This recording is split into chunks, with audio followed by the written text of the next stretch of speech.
everyone? It's the Nation of Podcation Daily Podcast. I'm O'Shea. Make sure you guys hit that like and subscribe button. G-Unit member and 50 Cent's best friend, Tony Yayo, tells how Big Meech betrayed 50 Cent for Rick Ross. Now, as we all know, we know what's going on. You have to be under a damn rock to not know what's going on about Big Meech. Big Meech got all these snitch allegations going on where he allegedly was working with a third-party informant named Tammy Cowens, who he allegedly used to date while he was locked up, and he sold his life rights to. He allegedly was working with her, through her, to get this alleged St. Louis kingpin named Cuffy locked up. Cuffy got 27 and a half years, and then all of a sudden, bada boom, bada bing, Big Meech is free. He did 18 years of his 30 years, still had 11 and a half years to go on his sentence, but allegedly Tammy was working with the feds to get him out, and she was snitching on behalf of Big Meech. This is all alleged because the paperwork just has her name on it, but she used to date him, and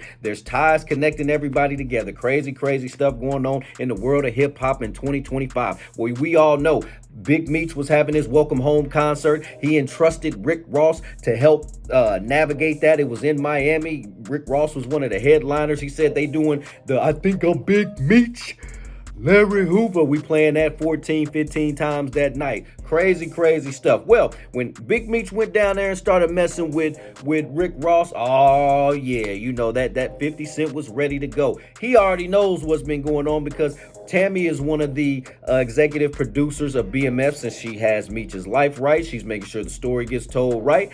And she's been, pillow talking with 50 Cent, telling all the things that Meech has done, all the things. 50 Cent, he's a chess player, so he's going to get this information. Whether he chooses to use it or not, that's all on him. But he's going to get this information, and he's going to use it against you at the right time. Well, if you want to rock with his enemies, 50 Cent is about to expose you, and that's exactly what happened to Big Meech. All of this stuff is coming out. Meech is a rat. Meech is a snitch. Meech is working with a third-party informant. Whack 100 has said it. He said he's got the paperwork, Mr. Paperwork himself. All kind of stuff going on with Big Meech and BMF in 2025.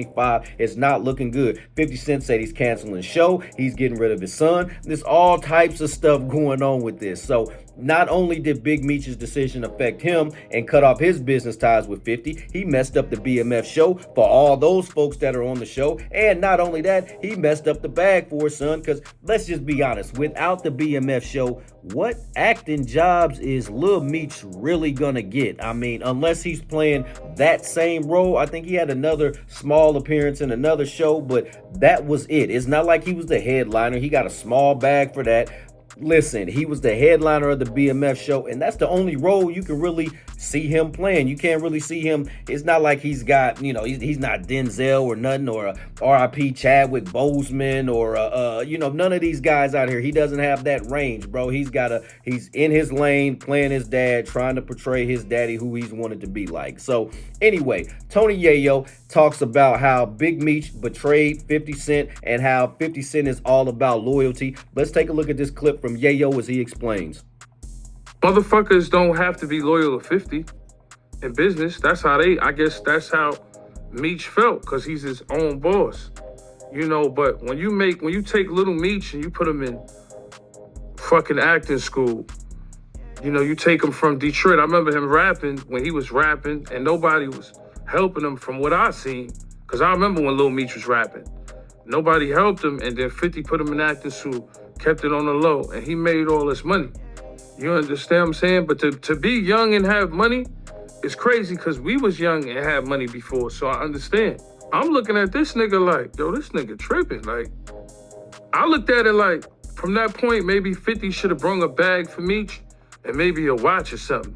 Because obviously that's what Ross did or whatever, you know what I'm saying? But that's what I had in mind. Because he said it to me and Murder, and I'm sitting there analyzing it like, damn, this nigga wanted some bread, or maybe he spent all the bread because he made a couple of million with 5. My whole thing is, maybe the relationship would be good as if you saved some money for your pops when he came home, but I understand how it is to be a young black man with money and you don't make the right decisions. And people say it all the time with athletes, rappers, actors. You know what I mean? You gotta think, when you look at Lil Meech, no disrespect to him, but you hanging in Atlanta with Thugger, Gunna, and them niggas at that point, them niggas got super bread. So even if you make 4 million, 3 million, you made a couple of million, whatever you made, I don't know the numbers exactly. The money that they making that in a couple of months. Or for touring and streaming and all that, you acting. So I think him being in Atlanta, I think that shit, I don't know, that Atlanta shit, you gotta think, maybe if he would've had some money aside for his pops, saved up, then he would've been good. Motherfuckers don't have to be loyal to 50 in business. I guess that's how Meech felt, cause All right, Nation, there you have it. Tony Yayo giving his thoughts and reactions to the whole thing. Now, Lil Meech, like, it's crazy that you didn't allegedly burn through all that bread. You didn't have a bag set aside for your pops when he got out, and now you got your pops out here having to make bad business moves working with your homie, your big homie 50 Cent. You got him working with his main op because, I mean, I would probably say ever since, 08, 09, them two, 50 Cent and Rick Ross, have been bitter enemies. I mean, more than 50 in the game, and there was shots fired between them. You know, we've seen 50 in the game chop it up in the club. Ross and 50 will never work. And there's been plenty of interviews where 50 Cent's talking about Rick Ross being a CO, being the feds, you know, being Officer Ricky. They did a whole cartoon about Rick Ross, where 50 Cent was dressing up and doing animated stuff. And I mean, it was crazy stuff going on in hip hop then. And now to think that, 15 years later, you got Big Meech, who your son was working with 50 Cent, you gonna get out and go right to Rick Ross, who is his enemy. I understand he had the good song, I think I'm Big Meech, Larry Hoover, whipping work, hallelujah. I understand he had that, and he kept your name ringing and all of that.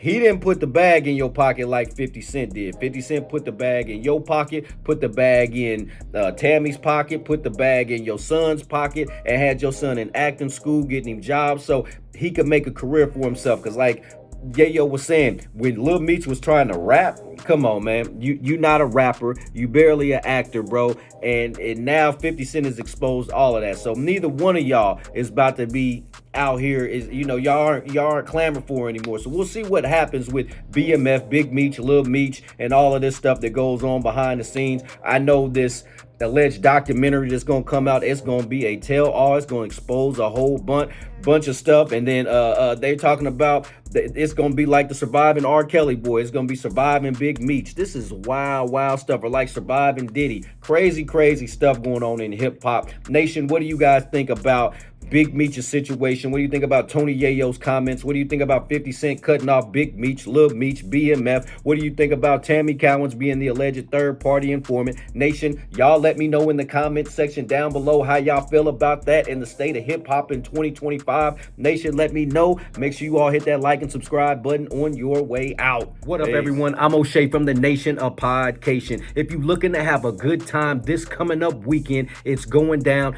February the 22nd, downtown Indianapolis at Georgia Street. This time we having Ladies Night Part 2, and it's going down. We got my main man, DJ, last name song, the hottest, coldest, newest, freshest DJ in the building. He's holding it down on the ones and twos, ran by AK Promotions and my boy Antoine. You know how we do it. We got Coco Finesse. She's gonna be hosting and have her ladies with her in the building. It's going down. So if you're looking to have a good time, go ahead and dress up, show out. All the fly guys is gonna be in the room. Ladies, go ahead and dress your best, dress sexy. Go ahead and look your best. Come in the building. It is the place to be. Make sure you check out my YouTube channel, The Nation of Podcation, and I'm out. Peace. Let me ball until I fall.